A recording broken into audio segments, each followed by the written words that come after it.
Welcome into the Alabama Football Report. I am Tom Downey. On today's show, we are ranking the top 5 transfer portal additions for Alabama based on their impact in 2026. Several of these guys I think will have maybe bigger impacts in 2027, but I'm focused on this upcoming season.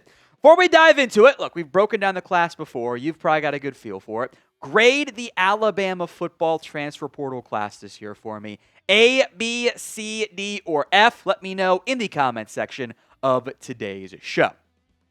We'll go number 5 to number 1. At that 5th spot, Noah Rogers, the wide receiver transfer coming in from NC State.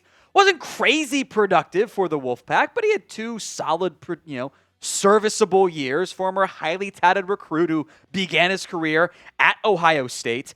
When I look at what this team has, I'm thinking, okay, I think they'll have the ability to just help out the depth.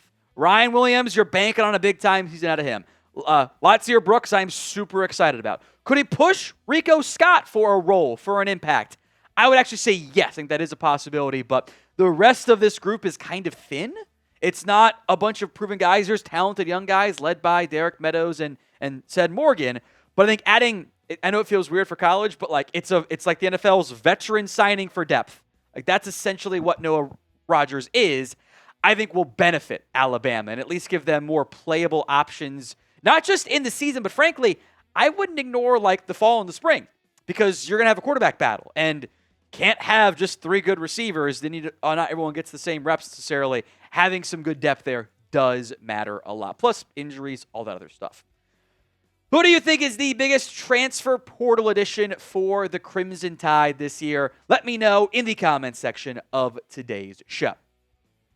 You'll notice a theme on today's video, and part of that is Devan Thompkins, the defensive lineman coming in from USC, who was fairly productive for the Trojans last year. Listed at 6'5", 290, gives Alabama some more size and beef on the interior, which they need up front. They didn't have enough, I think, especially with all the portal losses, frankly. They didn't have enough bodies up front to do all the dirty work they're going to ask out of these guys. The Wolf is obviously very productive as a pass rusher, but Tompkins probably won't do a bunch of bandit. I think he could if you had to in a pinch and some run-stopping fronts, but you needed a 3 technique. You needed more depth along the interior of that defensive line.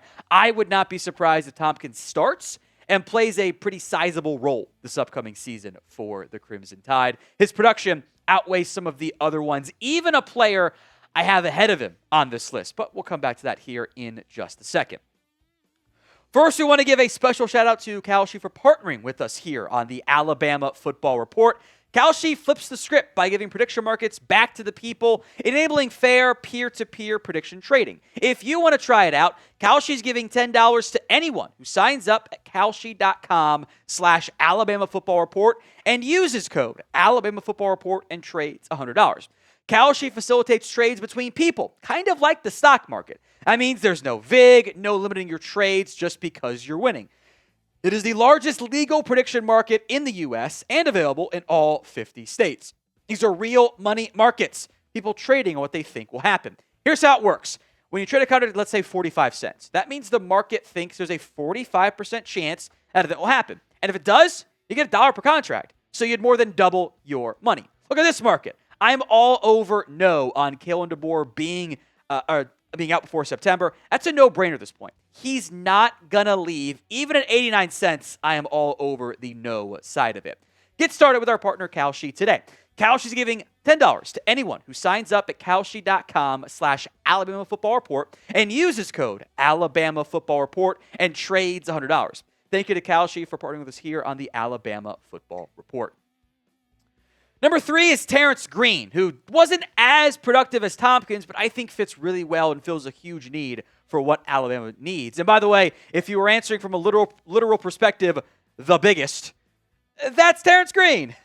6'5", 330. I don't think he would have hit the portal necessarily had Oregon not been able to retain Amari Washington. I think I would have been a first-round pick, top 50 pick at minimum. He's never going to be a pressure package guy. That's not his role. That's not what he's going to do a lot of.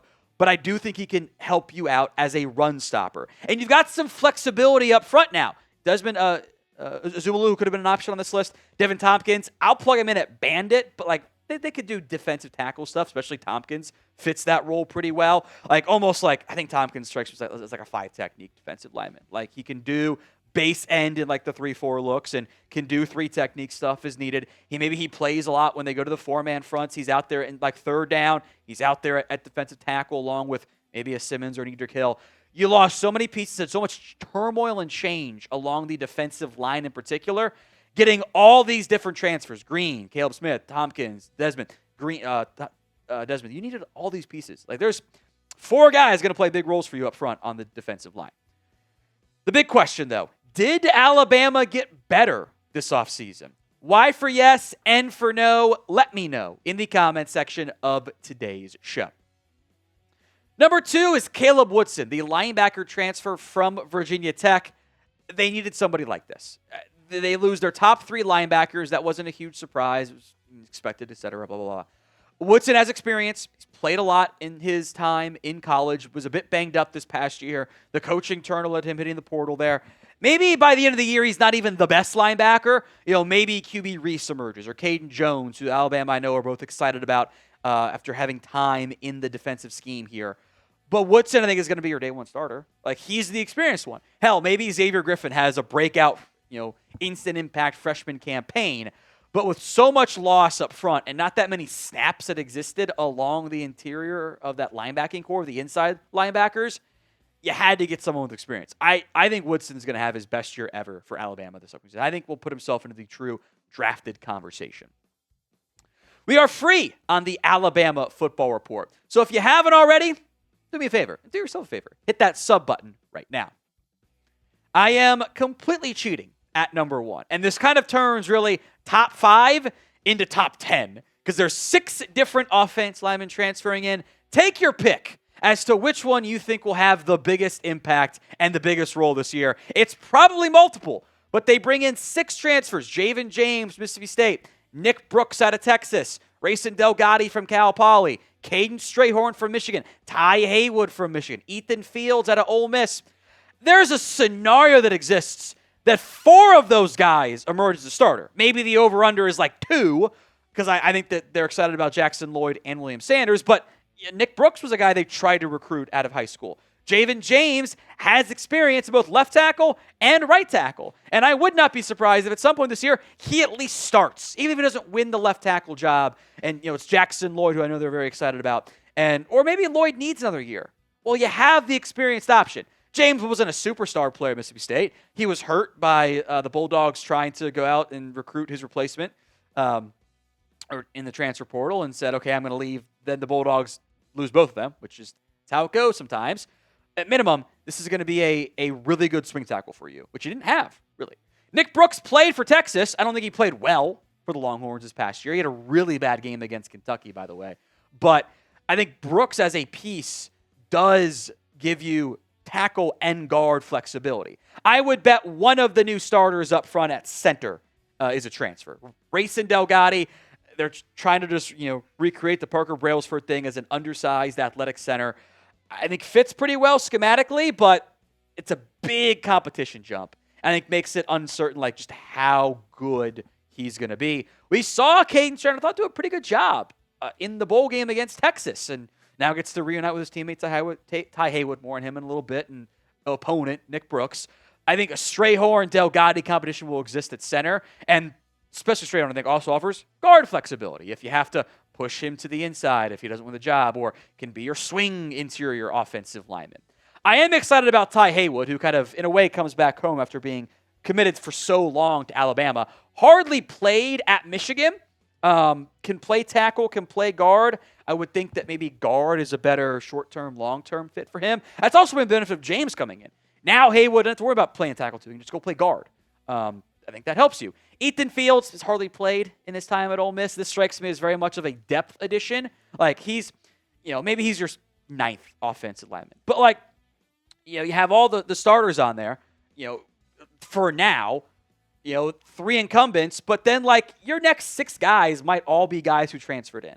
So, complete overhaul up front on the offensive line. Even if we don't notice them necessarily in a good way each game, we'll notice them in a bad way, as we did last year. So, I know it's offensive line. It matters a lot for the transfer portal.